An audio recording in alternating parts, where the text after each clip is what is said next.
Capítulo 221. Confundido por la situación inesperada, Altan recordó la orden que le había dado Bayatur. Defender Tesalónica en caso de cualquier eventualidad. Había escuchado que Tesalónica era un punto estratégico crucial que debía protegerse a toda costa y nunca debía perderse. Por eso mismo, uno de los Chamyu, Altan, estaba personalmente a cargo de su defensa. Desde ese punto de vista, lo correcto sería defender la ciudad a costa de su vida. Sin embargo, originalmente los pueblos nómadas estaban muy lejos de defender fortificaciones o proteger posiciones fijas. Luchar en la ciudad dificultaba incluso desplegar su fuerte, la movilidad. En una llanura, tendría confianza en enfrentarse con 15,000 guerreros de élite contra 50,000 soldados de infantería enemigos. Pero luchando en un lugar como este, dudaba si podría ganar incluso contra 30,000, mucho menos contra 50,000. De cualquier forma que lo mire, luchar aquí sería morir como un perro. Los ojos de Altan miraron hacia el mar. Podía ver al gran ejército romano llegando uno tras otro al puerto. Había llegado el momento de tomar una decisión, pero ninguna opción era fácil. El lugar donde Bayatur estaba librando batalla no estaba demasiado lejos de aquí. Era una distancia que podría cubrirse en menos de un día cabalgando a toda velocidad. Si resistimos un asedio aquí y traemos al Chamyu Celestial, ¿podríamos aguantar hasta entonces? Pero si el Chamyu Celestial está luchando contra los romanos y no puede retirar sus tropas, ¿qué haré? Por más que lo calculara, no veía cómo podrían resistir más de unos pocos días. El enemigo no era solo el ejército romano. Si los habitantes de Tesalónica juzgaban que la situación se volvía desfavorable para los hunos, abrirían las puertas de la ciudad sin dudarlo. Los hunos no eran hábiles en la defensa de fortalezas como para librar un asedio mientras se preocupaban por el enemigo interno. Sus subordinados también estaban inquietos, esperando sus órdenes. Al final, por más que le diera vueltas, la conclusión a la que llegaba era una sola. La defensa era imposible. Intentar mantenerla a la fuerza solo llevaría a la muerte inútil de 15,000 valiosos jinetes. En realidad, si se dedicaran desesperadamente a defender pegados a las murallas, podrían resistir unos días, pero Altan, con su limitada experiencia, no confiaba en lograrlo. En ese caso, sería mejor abandonar completamente la defensa y evacuar la ciudad. Sí. De todos modos, no puedo ser un comandante que mata a sus subordinados intentando defender una ciudad que no se puede proteger. Mejor conservar estas tropas intactas y unirme al Chamyu Celestial. No solo Basargal puede usar su cabeza. Yo también puedo tomar decisiones tan precisas. Admirando internamente su propia capacidad de discernimiento por comprender perfectamente la situación, Altan dio instrucciones a sus subordinados. Reúnan a todo el ejército ahora mismo y abran la puerta norte de la ciudad. Saldremos por allí. ¿Abandonaremos el asedio y saldremos para atacar al ejército romano por la retaguardia? No. Nos uniremos inmediatamente al Chamyu Celestial. No hay tiempo que perder, todos síganme. ¿Qué? Aunque sus subordinados replicaron con expresiones incrédulas, Altan ya había montado su caballo y se alejaba galopando. Al final, los subordinados sin poder de decisión también montaron sus caballos y se movieron en perfecta formación según las órdenes. Aunque se preguntaban si realmente estaba bien abandonar la ciudad tan fácilmente, ¿qué podían hacer? Era cierto, como decía Altan, que quedarse allí probablemente resultaría en una masacre sin sentido. Si surgía algún problema, de todos modos Altan asumiría la responsabilidad.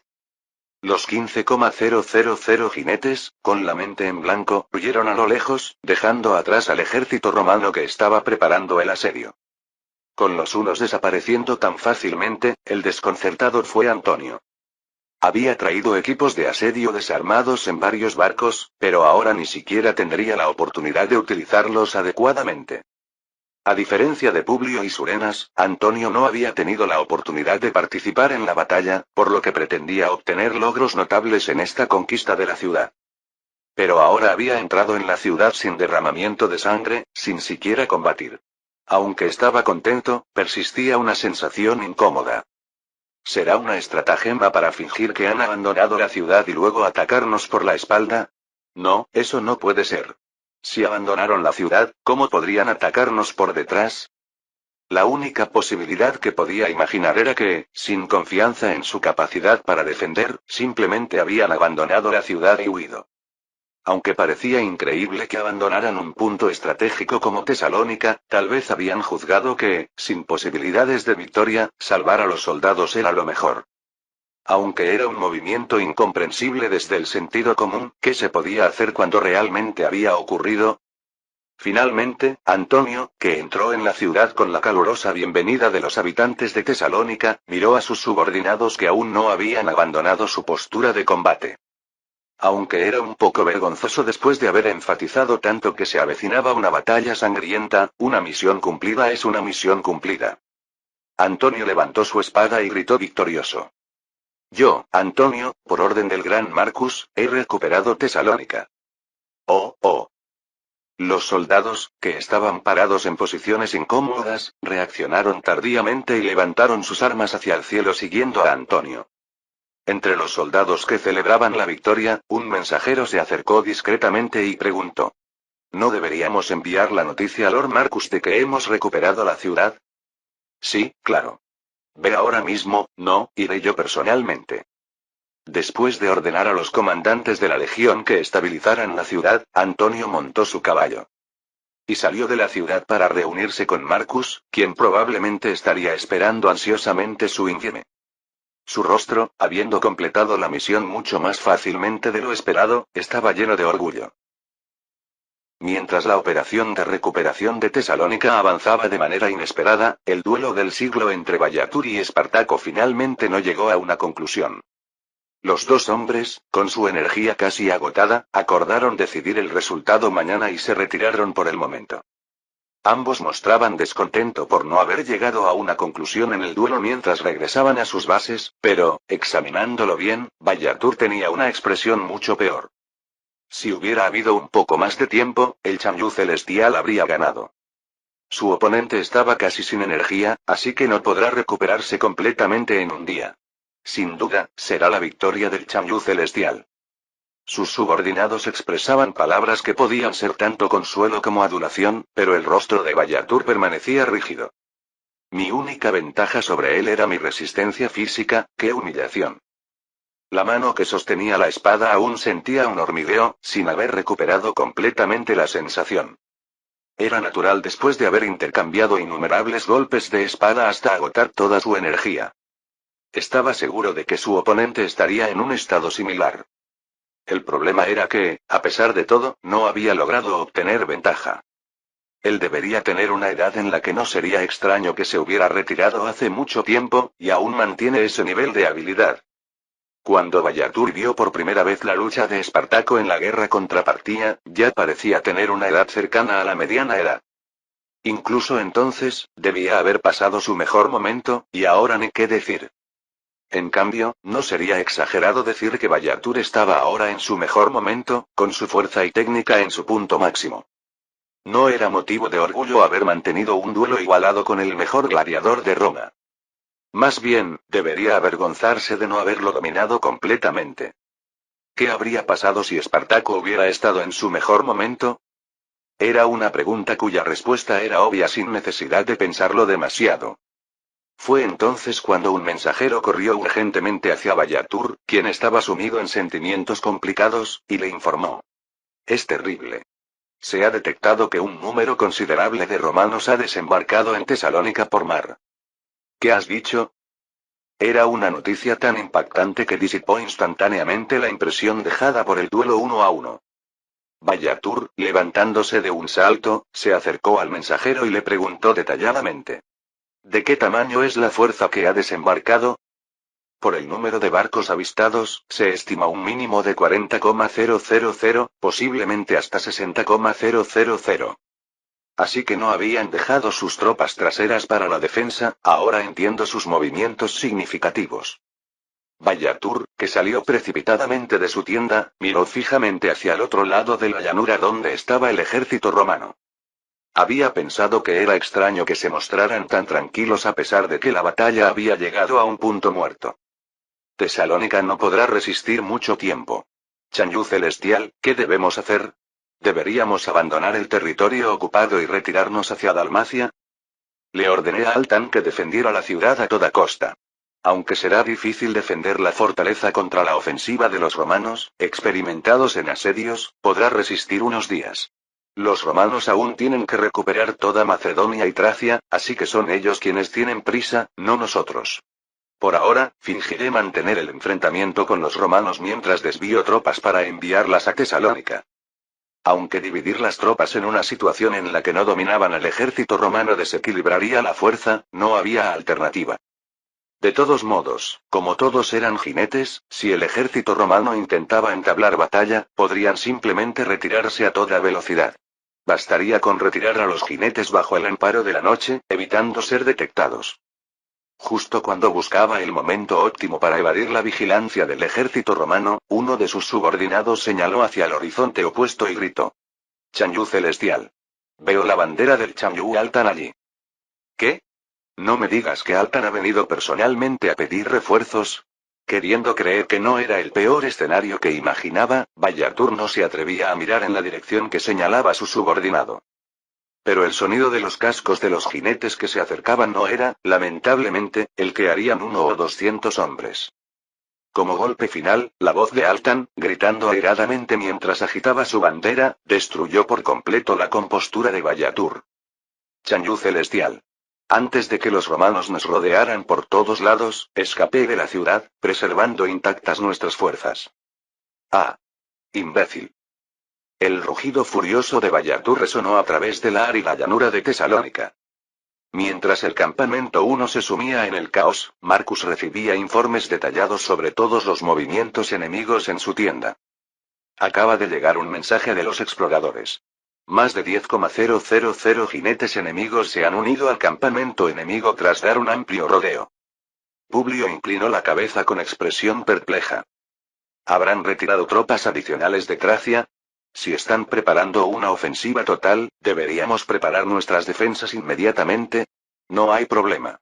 Con solo 10,000 no pueden romper este estancamiento. De hecho, nos conviene que concentren sus fuerzas aquí. Pero no hay garantía de que Antonio pueda superar fácilmente a las tropas que defienden Tesalónica. Si deciden resistir, el asedio podría prolongarse durante días. Surenas, que había estado escuchando, negó con la cabeza confiadamente. Definitivamente no resistirán mucho. Los pueblos nómadas son mucho menos hábiles en asedios que en batallas campales.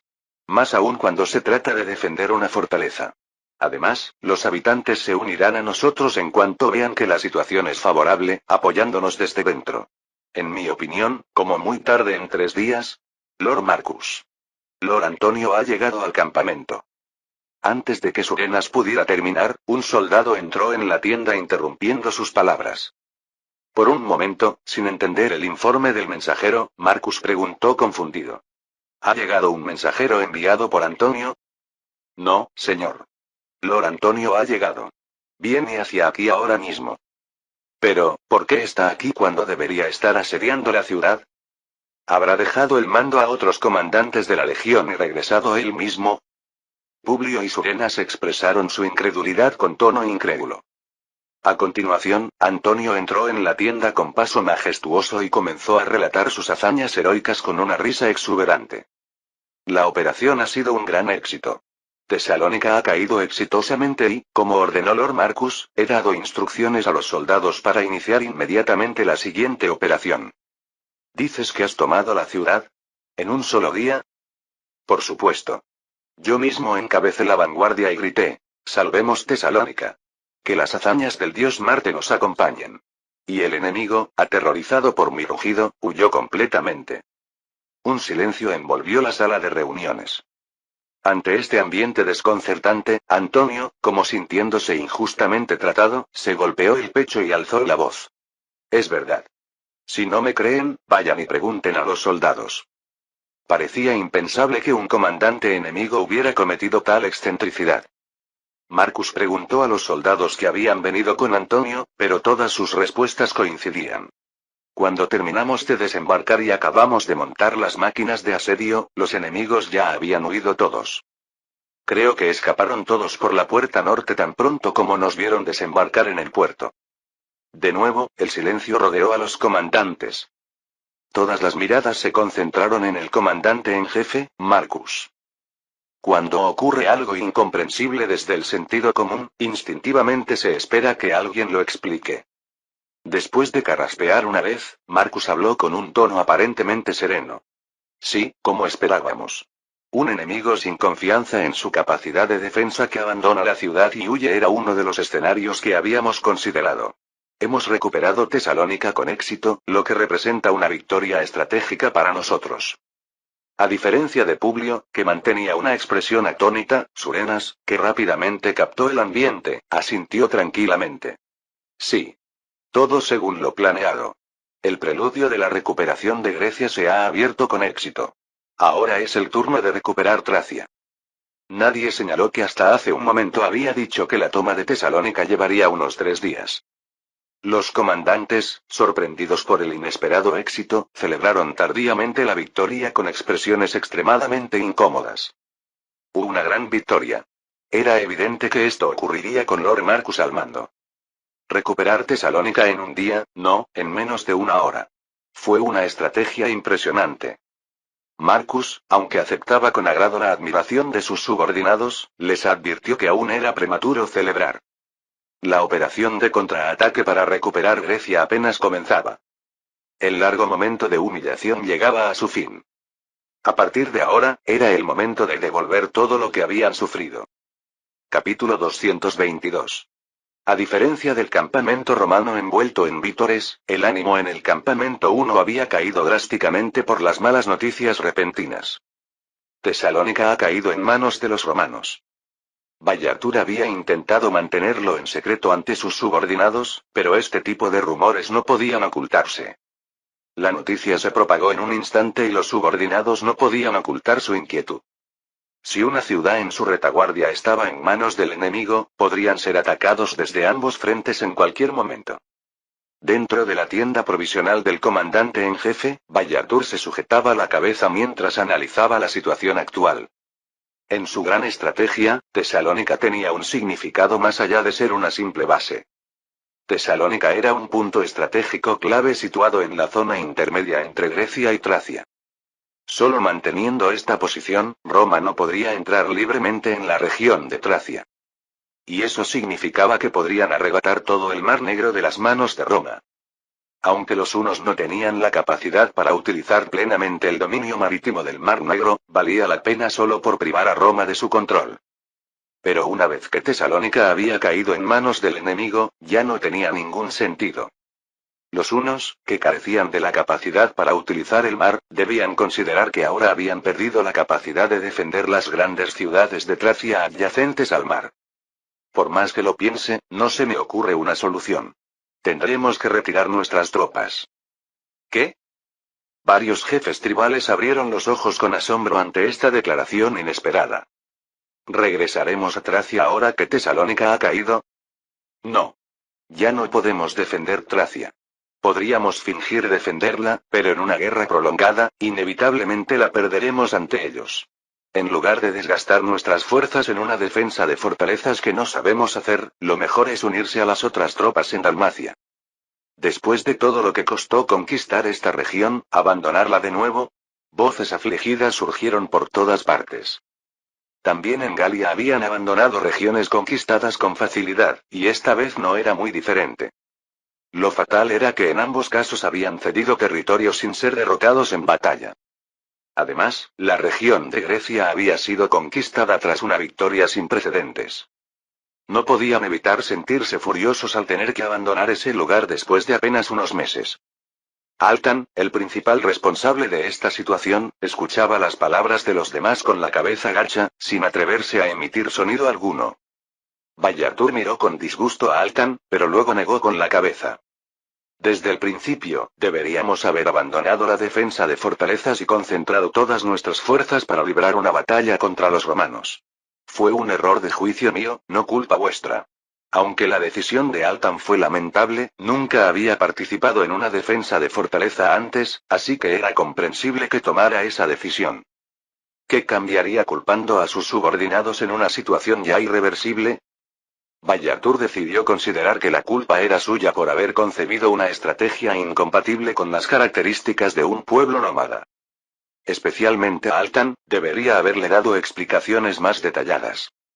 Altan, que estaba preparado incluso para ser castigado, inclinó la cabeza aún más profundamente ante las palabras consoladoras de Vallatur.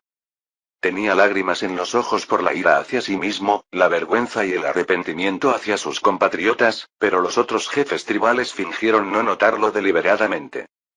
Vallatur también consideró la posibilidad de librar una batalla con el ejército romano, pero pronto concluyó que sería inviable. Habiendo tomado Tesalónica, los romanos no tenían razón para entablar batalla con los hunos. Actualmente, el campamento romano se había retirado sutilmente y estaba respaldado por la costa. Si el enemigo se atrincheraba en la defensa, forzar un ataque solo les causaría pérdidas. Esta expedición podría tener más pérdidas que ganancias. Pensar que terminaría así, ¿habré subestimado demasiado al Señor de Oriente? En términos prácticos, los hunos no habían sufrido pérdidas específicas en esta ocasión. Aunque habían librado batallas consecutivas contra Sextus y Marcus, sus pérdidas eran mínimas en comparación con el ejército romano. Después de todo, los hunos habían aniquilado casi por completo a 200,000 tropas enemigas. Además, habían saqueado templos y obtenido recursos de las principales ciudades griegas. Considerando solo esto, perder Grecia no sería una gran pérdida. Pero el verdadero problema no era ese. Las pérdidas de tropas o la magnitud de los daños eran cuestiones secundarias. El problema era esa extraña sensación de derrota que había penetrado en sus subordinados. Era doloroso que se hubiera arraigado la impresión de que, aunque avanzaran con ímpetu, al final serían repelidos por el enemigo. Sobre todo, el mayor problema era no haber podido dominar al enemigo incluso en su especialidad, las batallas campales.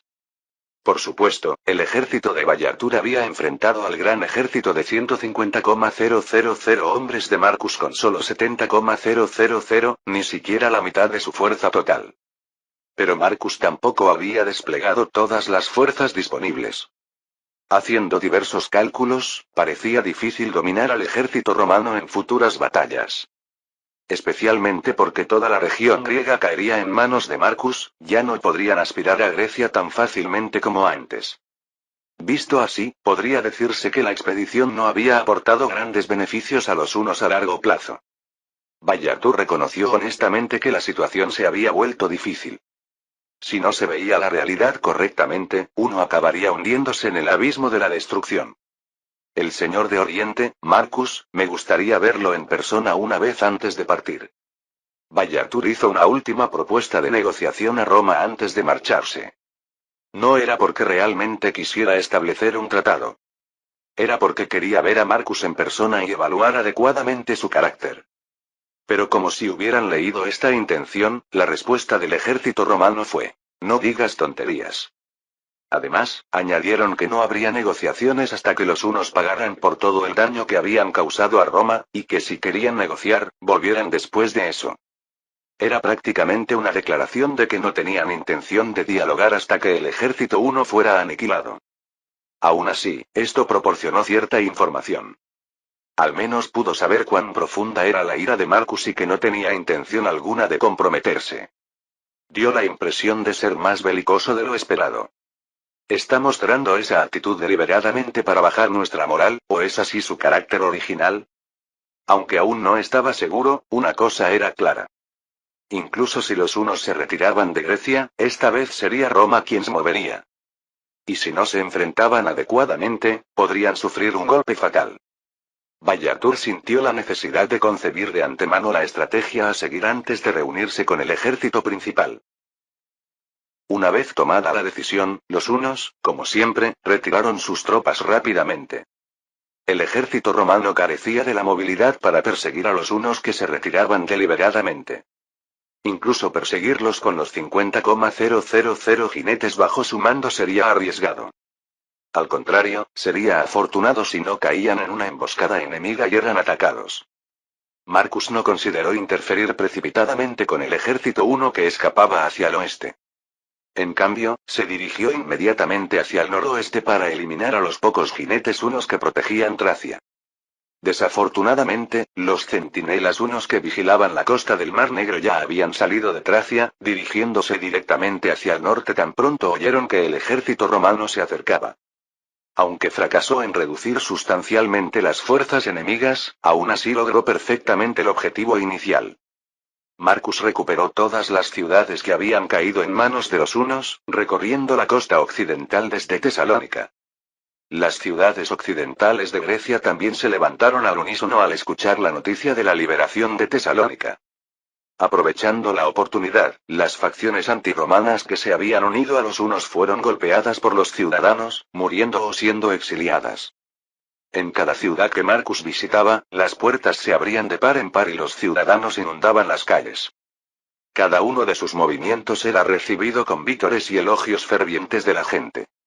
Los griegos se alegraban sinceramente y daban la bienvenida a la visita del héroe que los había liberado nuevamente. Y ese entusiasta apoyo alcanzó su clímax cuando Marcus regresó a Atenas tras recuperar toda Grecia, Macedonia y Tracia. Marcus. Marcus. Gloria de los dioses al gran Mesopotamicus. Casi todos los ciudadanos de Atenas salieron corriendo hasta las puertas de la ciudad, aclamando su nombre hasta quedar roncos. Incluso los niños agitaban banderas toscamente modeladas a semejanza de la legión de Marcus, esforzándose por ver mejor el rostro del héroe. Pocas veces se había reunido tanta gente para dar la bienvenida en Atenas. Ni siquiera cuando se celebraban los Juegos Olímpicos se congregaba tanta gente. Era una multitud que recordaba a cuando Pompeyo, quien había erradicado casi por completo a los piratas, visitó Grecia. Las calles, excepto por donde pasaba el ejército romano, estaban tan llenas de gente que no parecía haber espacio ni para poner un pie. Así de grande era el terror que Grecia había sentido hacia los hunos. Los hunos eran completamente diferentes a los invasores que Grecia había enfrentado hasta entonces. No mostraban ningún respeto por la cultura griega y, cuando las cosas se complicaban, mataban a los hombres y tomaban a las mujeres como juguetes. Mientras que incluso los piratas solo saqueaban los tesoros de los templos, los hunos destruían los templos y violaban a las sacerdotisas en las ciudades que no obedecían.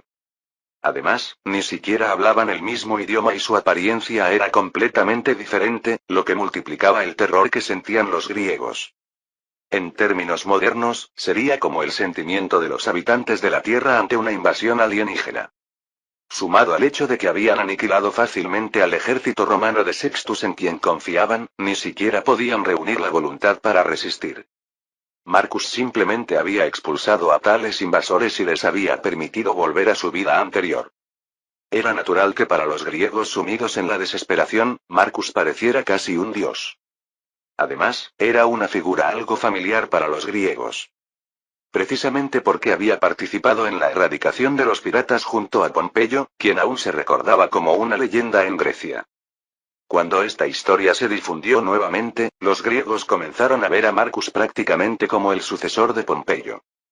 Los ancianos que recordaban el antiguo esplendor de Pompeyo tenían los ojos humedecidos por los recuerdos mientras observaban la marcha de la legión de Marcus.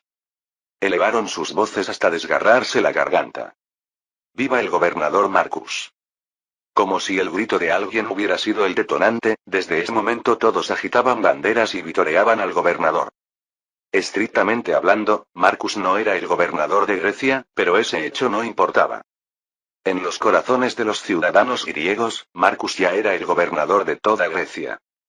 ¡Viva el gobernador Marcus! ¡Viva!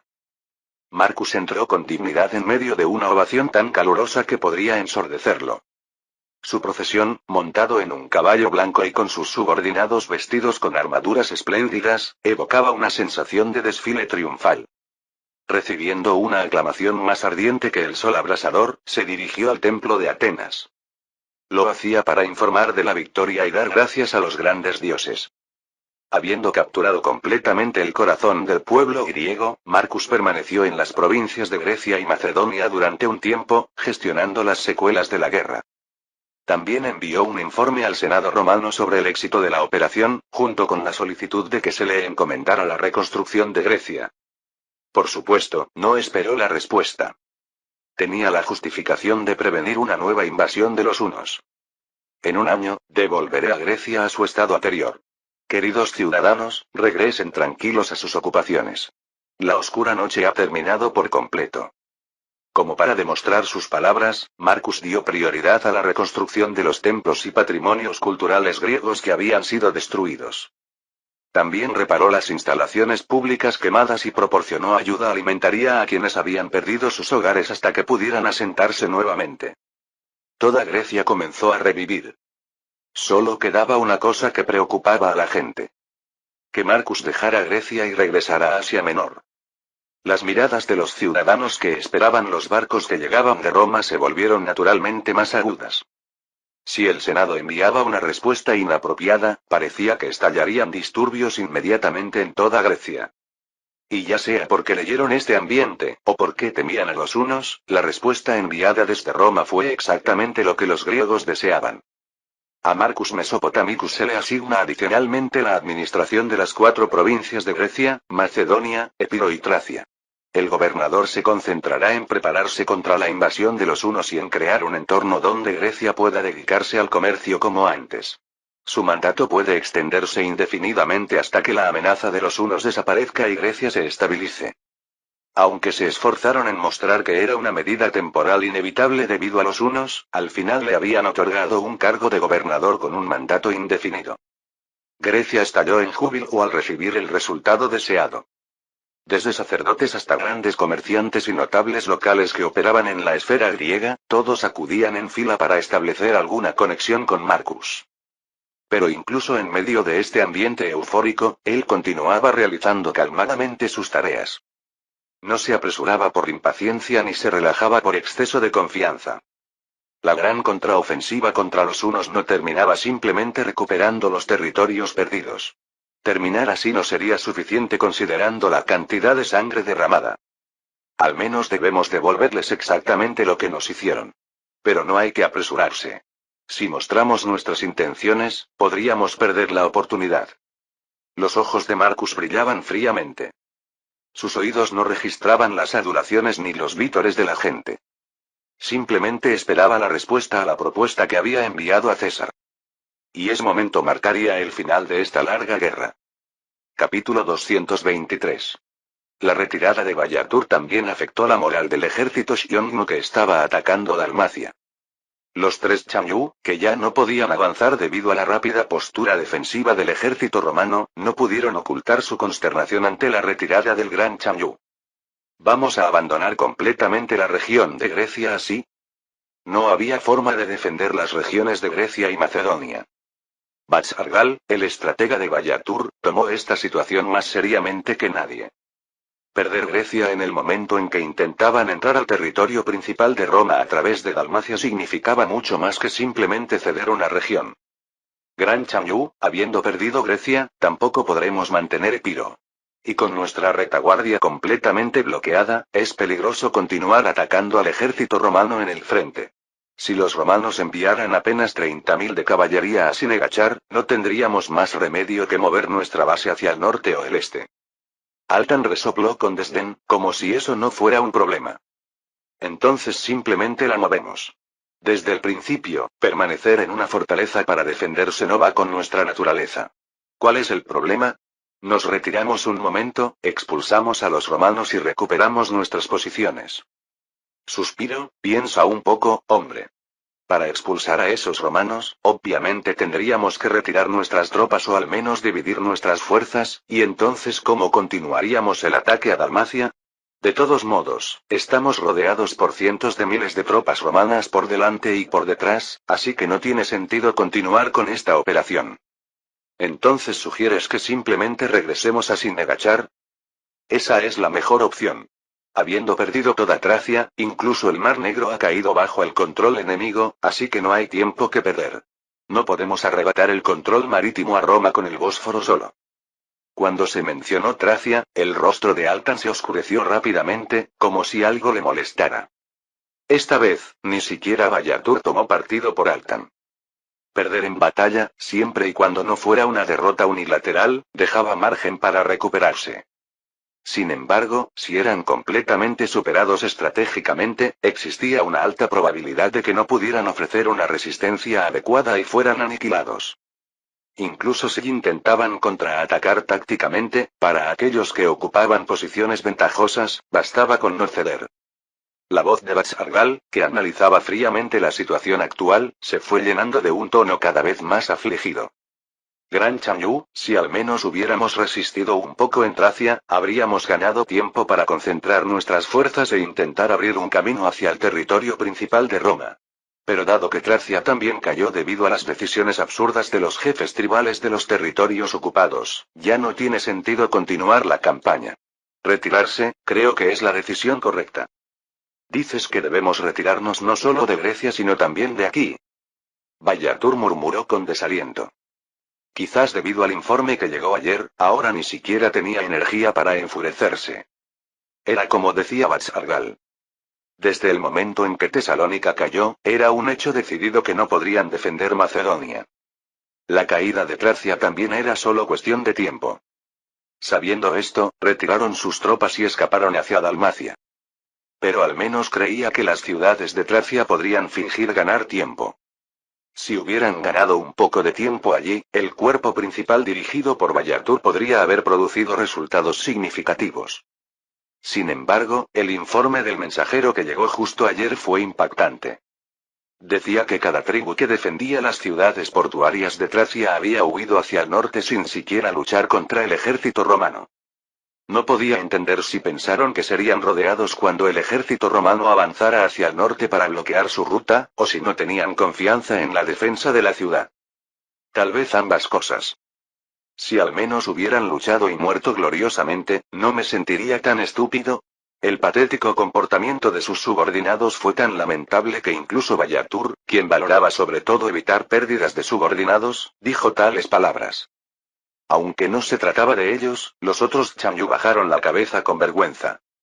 Altan, que no había mostrado un juicio diferente al de los otros jefes tribales, tenía una cara que parecía querer meterse en un agujero de ratón. Los detalles del incidente que hicieron que la presión arterial de Bayatur se disparara más allá de su límite fueron los siguientes. Después de que Tesalónica cayera y el ejército Xiongnu escapara hacia el oeste, el ejército romano comenzó naturalmente a recuperar las grandes ciudades del este. El primer objetivo fue Kavala, la ciudad portuaria más cercana a Tesalónica. El jefe tribal Xiongnu que defendía Kavala nunca había participado en un asedio en toda su vida. Mientras miraba fijamente a las tropas romanas que desembarcaban en el puerto, llegó a la conclusión de que había demasiados enemigos para luchar dentro de la ciudad. Luchar dentro de la ciudad, algo a lo que no estamos acostumbrados, podría causar demasiadas bajas en nuestras tropas. Abandonaré la defensa de la ciudad y libraremos batalla con el enemigo afuera. Después de infligirles suficiente daño, retiraremos nuestras tropas y nos replegaremos. Estos eran soldados que nunca habían defendido una ciudad en toda su vida. Naturalmente, siguieron la decisión del jefe tribal de simplemente salir fuera de la ciudad sin presentar ninguna objeción. La idea de qué pasaría si el ejército romano no salía a luchar fuera de la ciudad no cruzó por sus mentes, que solo pensaban en salir de la ciudad. Confiados, salieron a un espacio abierto fuera de la ciudad, formaron filas y esperaron a que los romanos los siguieran. Vamos, barramos a todos los romanos que salgan. Publio, el comandante de las fuerzas de recuperación de Kavala, que miró de reojo al ejército Xiongnu que elevaba su moral vigorosamente afuera, inclinó la cabeza y preguntó a su ayudante. ¿Por qué están ahí afuera haciendo eso? No lo sé. Es la primera vez que veo a alguien gritar así mientras abandona una ciudad para huir. Quizás están frustrados por entregar la ciudad gratis. Tal vez necesitan gritar insultos para calmarse. Podría ser. Aunque incrédulo, Publio no olvidó lo que debía hacer. Cuando se dio su orden, el ejército romano cerró todas las puertas de Kavala y desplegó arqueros en las murallas. El rostro del jefe tribal Xiongnu, que finalmente comprendió la situación, palideció. Oh no. Esos tipos no van a seguirnos afuera. Cobardes romanos. ¿No tienen intención de salir de esa fortaleza y luchar? No importaba cuánto gritaran los jinetes Xiongnu, lo único que recibían a cambio no era el ejército romano, sino flechas.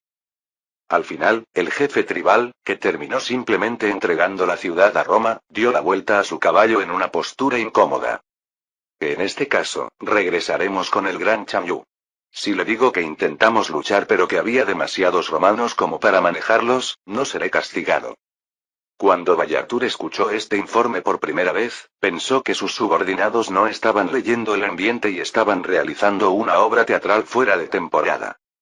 Pero lo más impactante fue que el informe de Calípolis tampoco fue muy diferente. Al menos el jefe tribal de aquí no intentó abandonar la ciudad sin pensarlo como el que defendía Kabbalah. A su manera, estaba ardiendo de determinación para defender la ciudad e intentar llevar a cabo un asedio, algo que los Han tanto anhelaban. Oye, esa parte de la muralla parece un poco débil.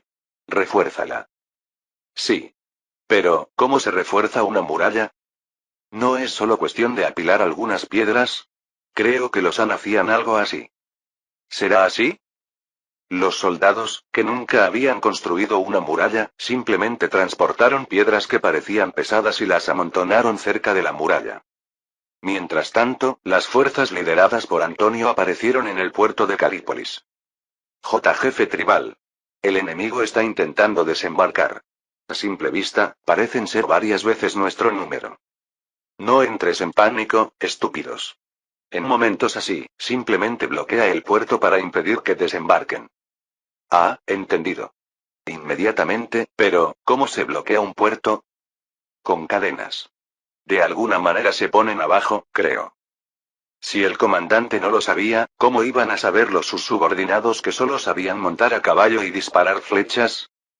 Mientras el jefe tribal, desesperado, se golpeaba el pecho y gritaba que capturaran a algunos griegos, la legión de Antonio comenzó a desembarcar en el puerto.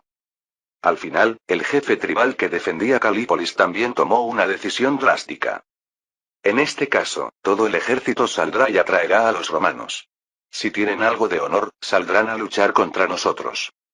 Pero lo que vio el ejército Xiongnu, que había reagrupado sus fuerzas y salido afuera, fueron las puertas de la ciudad cerrándose despiadadamente ante sus ojos y una lluvia de flechas cayendo desde arriba. Hasta aquí, era lo que Bayatur había anticipado. Esta era una tragedia causada por la terrible asignación de personal de Altan, quien había puesto a personas sin experiencia en asedios a cargo de defender ciudades. El problema era Bizancio, donde Bayatur había nombrado personalmente a un general para defender la ciudad. Reconociendo el valor estratégico de este lugar, había asignado directamente la defensa a un jefe tribal que tenía experiencia como mercenario para un gobernador de la llanura central. Era un talento raro que había experimentado varios asedios en terreno montañoso como mercenario para la dinastía Han. Estaba orgullosamente defendiendo Bizancio, como si no quisiera traicionar las expectativas de Bayatur. Incluso después de recibir el informe de que Kabbalah había caído en manos romanas, no se mostró alarmado en absoluto. Tontos. La belleza de la defensa de una ciudad radica en enfrentar a una gran fuerza con una pequeña. Con los 5,000 soldados bajo mi mando, puedo fácilmente rechazar incluso a un ejército de 50.000, así que no teman. Retrasaré a los romanos todo lo posible aquí y esperaré refuerzos. Jefe tribal. El enemigo. El enemigo ha aparecido. No hay razón para alarmarse. Arqueros, a sus posiciones como les he enseñado. Con nuestra orgullosa fuerza Xiongnu, experta en el arco, podemos formar una línea defensiva más fuerte que esos tontos de la llanura central. Sí. Pero, ¿cómo debemos responder a los enemigos que vienen del mar? ¿Mar? La mirada del jefe tribal se dirigió lentamente hacia la parte trasera de la ciudad. Vio a la gran flota romana avanzando como un torrente sobre un espacio vasto que, como la gran llanura de la estepa, no podía abarcar de un vistazo. Van a desembarcar en el puerto con su flota. En esta situación, se supone que debo... La mente del que hasta hace un momento estaba tan confiado se quedó en blanco. Por mucho que intentara recordar, nunca había participado en una batalla que involucrara el mar en la llanura central. Pronto desembarcarán del barco. Por favor, denos instrucciones sobre qué hacer. Jefe tribal. Están empezando a desembarcar. Denos órdenes rápido. Estos malditos griegos y romanos. ¿Por qué diablos construyen sus ciudades principales junto al mar? El jefe tribal, que escupió despectivamente en la muralla frontal que tanto había reforzado, rechinó los dientes y dio órdenes a sus subordinados que esperaban sus instrucciones. Maldita sea. ¿Cómo se supone que voy a bloquear el mar cuando he luchado toda mi vida en terreno montañoso? Escuchen todos. Esto no es culpa nuestra. Tomen sus caballos y tesoros. Nos retiramos hacia el norte. Así, todas las principales ciudades portuarias fueron evacuadas sin siquiera disparar una flecha contra el ejército romano. Justo ayer, después de escuchar este largo informe, el estado de ánimo de Ballatur era indescriptible. Ira, incredulidad, desconcierto, inquietud, autodesprecio, sed de sangre. Ninguna combinación de palabras podía expresar las diversas emociones que giraban dentro de su pecho. Aunque sus sentimientos eran confusos, lo que debía hacer ahora era claro. El consejo de Bachargal era correcto. Era hora de abandonar el fracaso de la expedición y retirarse. Aún así, era cierto que habían aniquilado a un gran ejército romano, por lo que decidió afirmar que superficialmente había sido una expedición exitosa. Ballatur reconoció el error en la selección de personal. Y se comprometió a lograr resultados únicamente a través de la batalla en el futuro. Con la retirada completa del ejército Xiongnu, César estaba disfrutando de una satisfacción mayor que nunca.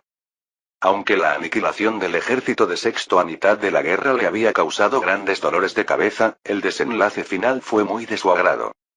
No solo había repelido al ejército Xiongnu, sino que también pudo reclamar la línea defensiva de Dalmacia como su territorio. Políticamente, también había logrado unificar perfectamente a los senadores populistas bajo su facción. Además, el hecho de que Marcus absorbiera toda la base de Pompeyo fue una noticia extraordinariamente favorable. Ahora, si la guerra terminaba así, el poder en Roma quedaría perfectamente dividido entre César y Marcus. Aunque en términos de balance de poder, Marcus estaría ligeramente por delante con un 60 a 65%, eso no importaba. De todos modos, la confrontación política era solo un pretexto mientras un gran plan fluía sin obstáculos. En ese momento, Surenas, el leal confidente de Marcus, vino personalmente a buscar a César en la región de Dalmacia. Era para compartir las concepciones de la gran estrategia que tomarían después y coordinar sus movimientos. Después de leer la propuesta operativa, César no ocultó su sincera admiración por un plan sin defectos. Me gusta. ¿Fue usted quien diseñó esta operación? El gran esquema fue trazado por el señor Marcus. Yo simplemente añadí colores concretos a eso. En la pintura, aunque el boceto es importante, dependiendo de los colores, una obra maestra puede convertirse en un fracaso. He oído hablar de usted, pero al verlo directamente, puedo apreciar su habilidad. Me halaga demasiado. Surenas se mantuvo digno y orgulloso incluso ante el gran César, sin mostrar intimidación alguna. Una etiqueta segura y una elegancia innata, y más allá de eso, cualidades notables como estratega. Incluso para César, era un talento indescriptiblemente codiciado. Si no hubiera sido subordinado de Marcus, podría haber intentado reclutarlo de inmediato. Sin embargo, aunque no tengo ninguna objeción particular a este plan, ¿realmente necesitamos llegar tan lejos?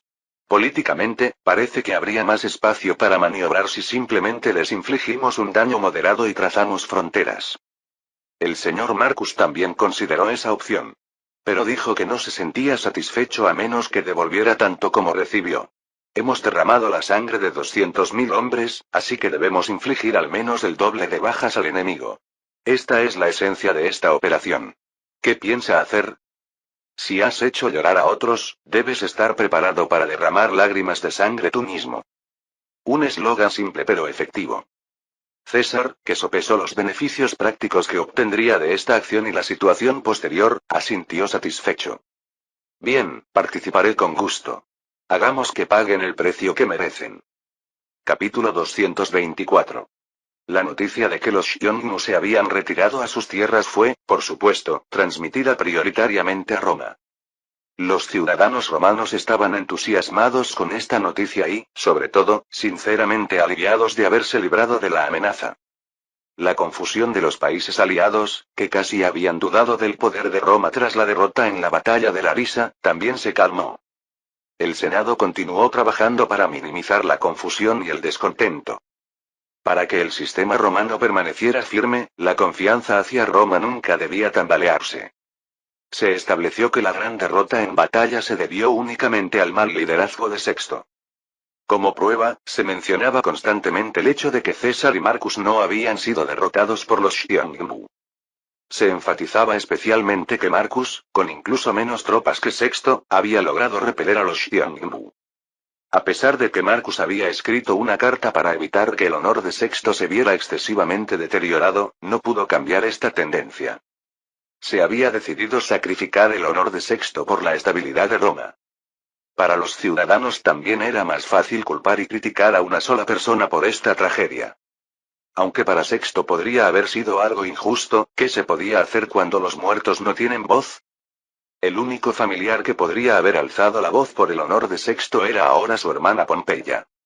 Desafortunadamente, Pompeya estaba impotente, pues incluso su esposo, Fausto Cornelio Sila, había muerto junto a Sexto en la batalla de Larisa. Lo único que podía hacer era aceptar la amabilidad de Marcus, quien le sugirió ir a Grecia hasta que las cosas se calmaran. De todos modos, Roma empezó a estabilizarse rápidamente y la mayoría de la gente volvió a su vida cotidiana. Sin embargo, poco a poco comenzaron a surgir otras quejas. El corazón humano cambia cuando entra y sale del baño. Aquellos que al principio decían que no pedirían nada más si solo expulsaban a los Xiongnu, comenzaron a exigir medidas adicionales. ¿Quién sabe cuándo volverán a atacarnos? Esta vez perdimos la vida de 200.000 soldados, ¿hay alguna garantía de que podamos defendernos sin pérdidas la próxima vez que ataquen? Los Xiongnu se habían convertido en la peor amenaza que Roma debía enfrentar prioritariamente. Los senadores recibían preguntas como estas cada vez que daban discursos en la rostra, pero era imposible proponer medidas fundamentales. No tenían soluciones efectivas. En su interior, querían gritar que erradicarían a los Xiongnu completamente, pero si no podían presentar medidas concretas, solo recibirían críticas. Mientras los senadores evitaban responder, incapaces de actuar, apareció en Roma tanto una salvación como otra gran amenaza.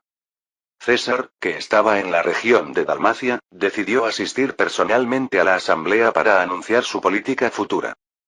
Cuando esta noticia se difundió, el ambiente en Roma se calentó incontrolablemente. El Senado también observaba los movimientos de César con una mezcla de ansiedad y expectativa. Un comandante con imperium solo regresa a Roma cuando la guerra ha terminado, ese hombre ahora ignora abiertamente la tradición. Aunque algunos, liderados por Catón, elevaban voces críticas, estas fueron fácilmente ignoradas por el apoyo de los romanos que querían medidas efectivas. Finalmente, el discurso de César se estableció en un formato donde los senadores harían preguntas frente a los ciudadanos y César respondería. César no lideró un desfile tan espléndido como un triunfo, considerando que la guerra aún no había terminado completamente. Pero realmente no era necesario. La ciudad estaba tan llena de personas que habían salido para ver el rostro de César que quedó paralizada. Era una recepción que ya superaba a cualquier desfile triunfal común. César, que nunca había tenido un verdadero triunfo, sintió una extraña emoción ante el espectáculo frente a él. Cuando termine esta guerra, definitivamente celebraré un triunfo apropiado. Pensándolo bien, Pompeyo y Marcus habían tenido sus triunfos, pero él aún no había celebrado ninguno. Las conquistas de Galia, Germania y Britania eran hazañas que merecían un triunfo cada una por separado. Si a esto se añadía la victoria en la guerra contra los Xiongnu, nadie podría quejarse si celebraba un gran triunfo que durara 4 días seguidos. Aunque seguramente alguien como Catón se quejaría. Subido a la plataforma, César miró brevemente a los senadores sentados justo debajo. Podía sentir varias miradas centradas en él, desde expectativa y admiración hasta hostilidad e ira. Ciertamente, su comportamiento actual era sin precedentes. Ningún general en la historia de Roma había regresado a la ciudad durante una guerra para tener una reunión como esta. No era extraño que tradicionalistas como Catón mostraran su incomodidad. Por supuesto, César había anticipado esto. De hecho, era un movimiento cuidadosamente planeado. Pedirme que interprete el papel de villano una última vez con estilo, vaya yerno exigente. César sonrió amargamente imaginando la reacción de Marcus, quien probablemente estaría esperando tranquilamente noticias desde Roma. El contenido de la carta entregada a través de Surenas contenía cosas que ni siquiera él había anticipado. ¿Sabes lo que está escrito aquí? En ese momento, Surenas, recibiendo la pregunta de César, negó con la cabeza tranquilamente y respondió. No tengo idea. Pero me dijo que si notaba que dudaba, le dijera esto. Interrogación de cierre, que le pide su generoso apoyo para que su querida hija y nietos puedan abrazar toda la gloria venidera. Vaya, mi yerno se ha vuelto bastante descarado. Básicamente me está pidiendo que asuma todas las críticas. Si dice eso, me dijo que respondiera. ¿No es ya un papel con el que estás familiarizado? Ja, ja, ja, ja, ja. César estalló en carcajadas. Le gustaba la propuesta de Marcus. Bien. Definitivamente jugaré mi papel hasta el final. Con esa declaración, César partió directamente hacia Roma. Dirigiéndose a las personas que solo esperaban que abriera la boca, comenzó con un tono elegante. Estimados senadores y ciudadanos. Me siento profundamente emocionado de hablar cara a cara con ustedes después de tanto tiempo. Soy Cayo Julio César. ¡Wow! César. César. César. Tan pronto como César terminó su saludo, una explosiva ovación sacudió el foro romano. Los rostros de los senadores se endurecieron ante este vertiginoso clamor. En tal ambiente, ni siquiera Catón podía hacer preguntas o comentarios negativos a César. César procedió directamente al punto, sin florituras innecesarias ni explicaciones largas. Estoy aquí para explicarles lo que los ciudadanos romanos más desean saber en este momento. Como comandante responsable de las vidas de los ciudadanos romanos en primera línea, quiero transmitirles información sin la menor falsedad. Sé que algunos pueden cuestionar por qué vine yo mismo en lugar de enviar a un ayudante. Pero había asuntos que necesitaba explicar personalmente y obtener la aprobación del Senado, así que no tuve más remedio que venir yo mismo. Las palabras de César fluían como agua clara. Reveló sin filtros varios hechos que no había incluido en los informes. Se liberó abundante información sobre el tamaño real y la capacidad de combate del ejército Xiongnu, así como sus patrones de comportamiento, que hasta entonces solo habían sido rumores. Y finalmente, de sus labios fluyó la medida fundamental contra estos amenazantes enemigos que los ciudadanos más deseaban conocer. He hablado extensamente con el gobernador Marcus, quien asumió la responsabilidad del frente griego en lugar de Sexto Pompeyo. Y gracias a eso, pudimos llegar a una conclusión. Aunque hemos repelido a los Xiongnu esta vez, su amenaza no ha terminado completamente. Si les permitimos seguir viviendo en la vasta estepa de tierras negras, continuaremos sufriendo su amenaza en el futuro. Esto ni siquiera se puede comparar con Galia o Germania. Pero, no hemos repelido con éxito a esos bárbaros esta vez. Ya estamos invirtiendo muchos recursos. Invertir aún más sería una carga demasiado grande por muchas razones. Catón fue el primero en interrumpir con voz afilada. Incluso en tiempos de guerra, no tenía intención de otorgar más legiones o posiciones a César. Mostró una fuerte determinación de bloquear cualquier solicitud de tropas adicionales por cualquier medio necesario. César no mostró reacción alguna ante las miradas hostiles de Catón y los senadores que lo apoyaban. En cambio, se encogió de hombros una vez y continuó con tono sereno. Por supuesto, no reclutaremos tropas adicionales aquí. Las tropas actualmente concentradas en el frente son suficientes para detenerlos. Pero seguir solo a la defensiva no es una medida eficaz. La frontera que debemos proteger es absurdamente amplia. Tenemos que bloquear Galia, Grecia y la región de Asia Menor, y verter constantemente recursos en una frontera tan amplia es demasiado oneroso a largo plazo. Piensen en una situación de confrontación que dure 10, 20 o incluso 100 años. ¿Cuánto personal y recursos se consumirían en contener a los Xiongnu? ¿Entonces tiene alguna alternativa? ¿Planea erradicar a los Xiongnu de raíz? Exactamente.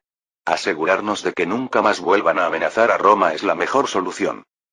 La reacción de los ciudadanos fue explosiva. Era natural, pues habían escuchado la respuesta que más deseaban.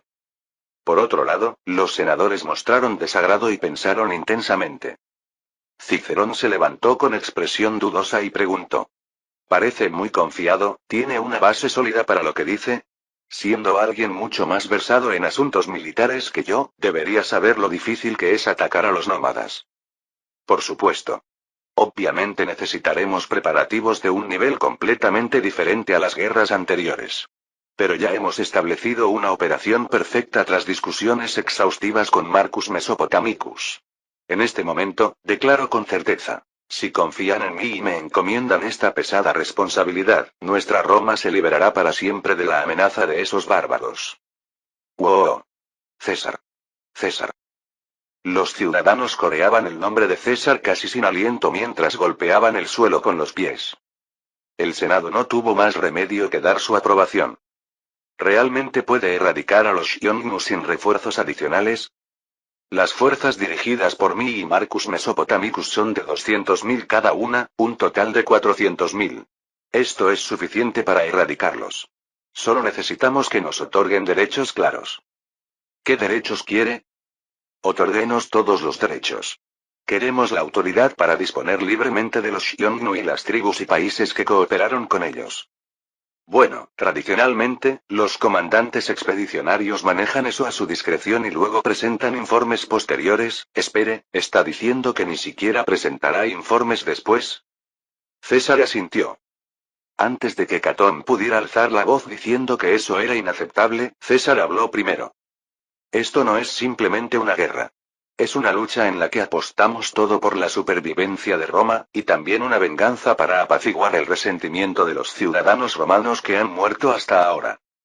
En Grecia, 200.000 de nuestros compatriotas fueron brutalmente asesinados por ellos. Las valientes 3 legiones que defendían Germania también fueron masacradas por ellos. El gobernador Marcus y yo definitivamente les haremos pagar por esto. Así que, inclinando la cabeza, les pido toda la autoridad relacionada con esta guerra. Confíenos el poder absoluto para castigarlos. Eso, no suena como si simplemente planeara repelerlos. ¿Hemos entendido correctamente? Los ojos de César, mirando fijamente a Cicerón que vacilaba, se llenaron de una intención asesina escalofriante. Asintió lentamente una vez más y respondió. Correcto. Voy a borrarlos completamente de la faz de la tierra. Capítulo 225. La Asamblea del Pueblo aprobó por unanimidad en todos los distritos electorales la disposición que otorgaba plena autoridad a César y Marcus para exterminar a los Xiongnu.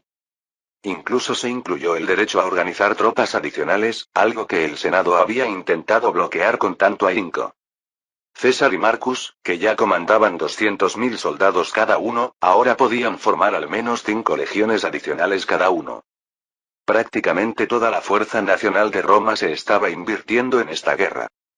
Si fracasaban después de verter tantos recursos, incluso Roma se tambalearía de un solo golpe. Pero los ciudadanos simpatizaban sinceramente con el discurso de César. En lugar de vivir con ansiedad durante décadas o siglos compartiendo frontera con los Xiongnu, ¿no sería mejor invertirlo todo en una sola guerra decisiva? Incluso dentro de la península itálica, muchas personas se ofrecieron voluntariamente para participar en esta guerra final. Y no solo en Italia. Las solicitudes de alistamiento también inundaron las provincias de Galia y Germania. Su objetivo no era defender al país. Actualmente, en Galia y Germania, los daños eran tan graves que había más personas que habían perdido familiares o amigos por los Xiongnu que quienes no. Naturalmente, había personas que deseaban venganza por todas partes. Esta tendencia continuó también en Grecia. Los habitantes de la provincia y los ciudadanos romanos que vivían en Grecia se unieron en filas a la legión de Marcus.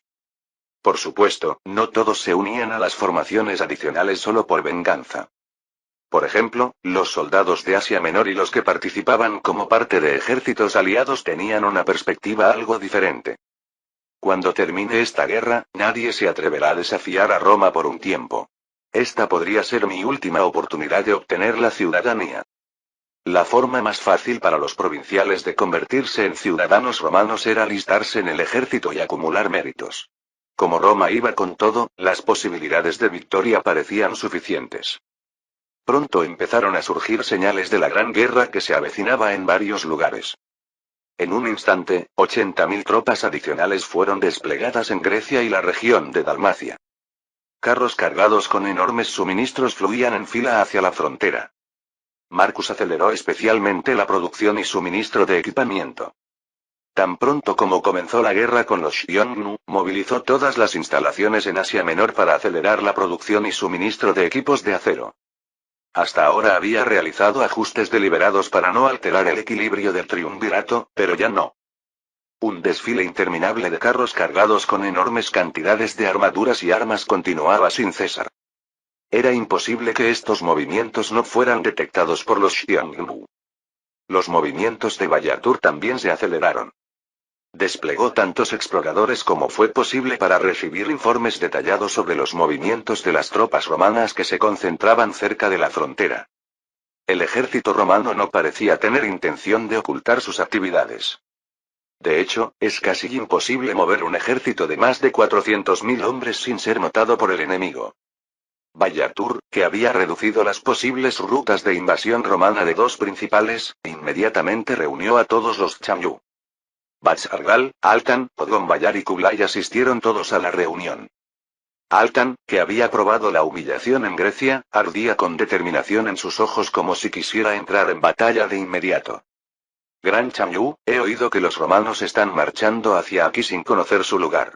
¿No deberíamos salir ahora mismo y matarlos? Por otro lado, Bats-Argal mantenía su posición de actuar con cautela también esta vez. El ejército romano que se está desplegando esta vez es de al menos 400.000 como mínimo. Si luchamos contra un ejército tan grande de frente, incluso nuestras tropas de élite tendrán que aceptar enormes pérdidas. Los Xiongnu que habían regresado a Sinegachar habían restaurado su fuerza de 200.000 desplegando todas sus tropas de reserva. Sin embargo, era cierto que los reclutas recién llegados carecían de experiencia y capacidad de combate en comparación con los soldados anteriores. Aunque el ejército romano probablemente no era muy diferente, los Xiongnu dependían más que los romanos de las habilidades individuales y la equitación de cada guerrero. Odgon-Bayar y Kublai también apoyaron la opinión de Bats-Argal. No podemos evitar una batalla frontal, pero creo que no necesitamos ser los primeros en atacar. ¿No sería mejor atraerlos y luchar dentro de nuestro territorio? Por supuesto, si luchamos demasiado atrás, no tendremos espacio para retirarnos si las cosas no van bien, así que debemos buscar un área adecuada. Ah, pero ya se ha decidido por dónde vendrán. A la pregunta de Kublai, Bayatur desplegó un gran mapa sobre la mesa. Aunque era tosco, era suficiente para reconocer aproximadamente las regiones. Señalando con el dedo la ruta que entraba a la estepa de tierras negras desde Tracia, comenzó a hablar. Probablemente combinarán sus fuerzas alrededor de aquí y avanzarán hacia nosotros por la ruta más corta. Con un ejército de 400.000 marchando, asegurar líneas de suministro también será bastante difícil. ¿Qué tal si formamos un destacamento especial para atacar sus rutas de suministro? También pensé en eso, pero hemos detectado que han desplegado un número considerable de barcos de guerra a lo largo del río. Probablemente planean avanzar hacia nuestro territorio siguiendo la ribera. Si suministran por barco, no será prácticamente imposible atacarlos excepto cuando descarguen suministros en tierra. Ciertamente, si los puntos donde podemos atacar son obvios, aumenta el riesgo de caer en emboscadas enemigas. Entonces, ¿cuál es la voluntad del Gran Chamyu? ¿Enfrentará directamente el ataque romano? Bats-Argal preguntó por las intenciones del Gran Chamyu. No importaba cuánto discutieran los otros Chamyu, al final, él era quien tenía la decisión final. A pesar de que un ejército de 400.000 estaba invadiendo, Bats-Argal y los otros Chamyu no parecían particularmente perturbados. La expresión de Bayatur al dar su respuesta también seguía siendo igualmente serena. Si vienen hacia nosotros, tenemos que luchar. De todos modos, la mayoría de sus fuerzas son de infantería, no de caballería. Con movimientos tan lentos, no pueden atraparnos. Altan asintió con confianza. Opino lo mismo. También lo noté en Grecia, pero los romanos no parecen tener mucha experiencia luchando contra nómadas. En ese sentido, a veces la respuesta de los Han era más amenazante. Los nómadas, cuya mayoría de fuerzas movilizaban a caballo, tenían estrategias defensivas fundamentalmente diferentes a las de los pueblos sedentarios. Incluso si perdían en batalla, podían retirarse mucho más rápidamente, lo que facilitaba preservar sus fuerzas.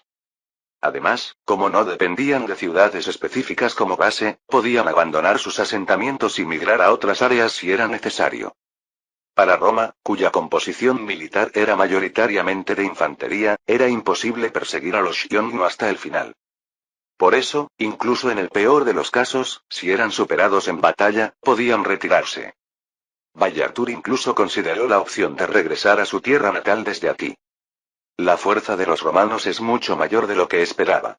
Si ellos no pueden acabar con nosotros y nosotros no podemos conquistarlos, solo podemos continuar en este punto muerto, y no es bueno que esta situación persista.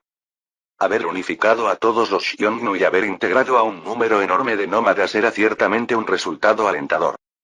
Pero para mantenerlo de manera permanente, era necesario seguir produciendo resultados equivalentes. Si al menos hubieran mantenido la ocupación de Grecia y Galia, habría sido suficiente para enorgullecerse, pero ahora había una grave falta de logros visibles. Si ganaban esta batalla, no habría problema. Incluso si sufrían algunas pérdidas, si Roma recibía un golpe devastador, no tendrían más opción que rendirse. El problema era si perdían. Los otros Chanyu podrían pensar que no habría problema si escapaban preservando sus fuerzas al máximo, pero para Bayatur la situación era diferente.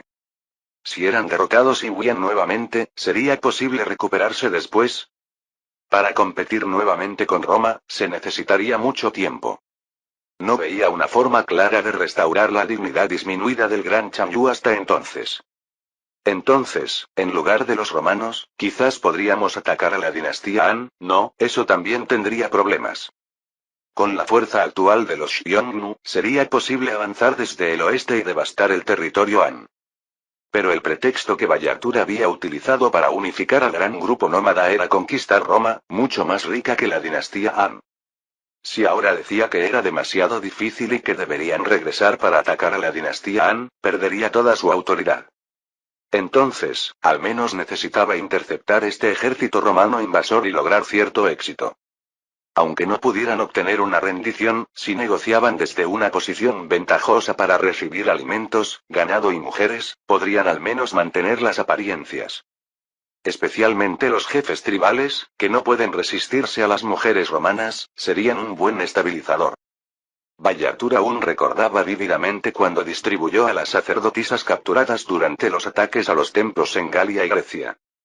La mayoría de los sacerdotes y sacerdotisas ya habían huido, pero había unas pocas sacerdotisas que se quedaron hasta el final preocupadas por quienes permanecían. Eran mujeres con inteligencia, belleza y elegancia, tratadas con nobleza incluso en Roma. Naturalmente, Bayatur y los 4 Chanyu tomaron cada uno una sacerdotisa que les agradaba. Pero no había suficientes prisioneras para distribuir a todos los jefes tribales. Así que cuando se propuso hacer un sorteo para determinar a los ganadores, surgió una resistencia inesperada. Los jefes tribales no querían perder la oportunidad de poseer o esclavizar a una de las mujeres más nobles del gran imperio. Finalmente, incluso se propuso realizar duelos por la propiedad de las sacerdotisas. Aunque de alguna manera logró calmar aquella farsa, Bayatur aprendió un buen método más para persuadir a los jefes tribales. Habiendo tomado su decisión, señaló con determinación con su espada la vasta llanura donde se esperaba que entraran los romanos. Libraremos una batalla cuando los romanos pasen por aquí. Y luego decidiremos nuestro curso de acción basándonos en el resultado del combate. Sí. Aplastaré completamente las cabezas de esos romanos. Prepararé a los guerreros de inmediato. Entonces yo anticiparé la formación del ejército romano y pensaré en movimientos tácticos acordes. Los 4 Chanyu asintieron, cada uno ofreciendo sus comentarios. Aunque sus reacciones variaban, todos compartían el mismo ardor de combate. De la boca de Bayatur continuaron fluyendo varias ideas. Principalmente sobre cómo librar la batalla contra el ejército romano. Los Chanyu seguían haciendo preguntas y ofreciendo diversas opiniones. La reunión continuó hasta bien entrada la noche y hasta que terminaron los preparativos de los guerreros. Y finalmente llegó el informe de que el avance del ejército romano había comenzado. Los 200.000 jinetes Xiongnu liderados por Bayatur partieron para interceptar al ejército romano. Con la certeza de que sería una gran batalla digna de pasar a la historia, independientemente de quién ganara o perdiera. El gran ejército de más de 350.000 hombres liderado por César se movió exactamente como Bayatur había anticipado. Por supuesto, no solo mostraron movimientos obvios. 2 legiones romanas, bajo las órdenes de Marcus, cruzaron las montañas del Cáucaso y avanzaron hacia el norte, entrando en el reino del Bósforo. Al recibir este informe, Bayatur dudó momentáneamente, pero no dividió sus fuerzas para salvar al Bósforo. Consideró que con 2 legiones, las fuerzas del Bósforo podrían defenderse adecuadamente. Aunque la interceptación fuera imposible, simplemente cerrando las puertas de la ciudad y resistiendo, no caerían tan fácilmente. Además, dividir las fuerzas para enfrentar al enemigo que había entrado en el Bósforo era exactamente lo que el oponente deseaba. Incluso si enviaba jinetes, si el ejército romano se retiraba de nuevo a las montañas del Cáucaso, el ejército Xiongnu no tendría forma de atraparlos. A lo sumo eran 2 legiones. Si infligían un daño grave al cuerpo principal romano antes de que cayera el Bósforo, sería suficiente. Sin embargo, había un punto que Bayatur no había percibido. Como el Bósforo había adoptado una postura defensiva para bloquear al ejército romano que avanzaba hacia el norte, la red de vigilancia que defendía el Mar Negro había perdido completamente su funcionalidad. Aprovechando esta brecha, la gran flota romana cruzó tranquilamente el Mar Negro y desembarcó en la península de Crimea, la región sur de la estepa de Tierras Negras donde se encontraba la base principal de los Xiongnu. La operación de suministro a través del río era esencialmente una distracción. El verdadero objetivo de Marcus era atraer al cuerpo principal de Bayatur con el gran ejército liderado por César, y atacar por sorpresa su base con un destacamento de élite. Su número era aproximadamente 80.000. A primera vista podría parecer poco, pero estaba compuesto enteramente por caballería. 50.000 jinetes liderados por Marcus se sumaban a 30.000 de caballería aliada. Nunca antes el ejército romano había llevado un cuerpo compuesto completamente por caballería para golpear la retaguardia enemiga. Bayatur tampoco había anticipado que Roma, siendo una nación sedentaria, emplearía tal táctica. Marcus, de pie sobre la Tierra Negra, miró a los jinetes que solo esperaban que cayera su orden. Su voz fría se dirigió a aquellos que estaban completamente preparados para transformarse en demonios descendidos a la tierra. No muestren misericordia ni a los heridos, ni a las mujeres, ni a los ancianos. A partir de ahora, maten a todos los que vean. No perdonen a aquellos que levantaron sus espadas contra Roma. Borren a los Xiongnu, los enemigos de Roma, completamente de la faz de la tierra. Fin del capítulo 225.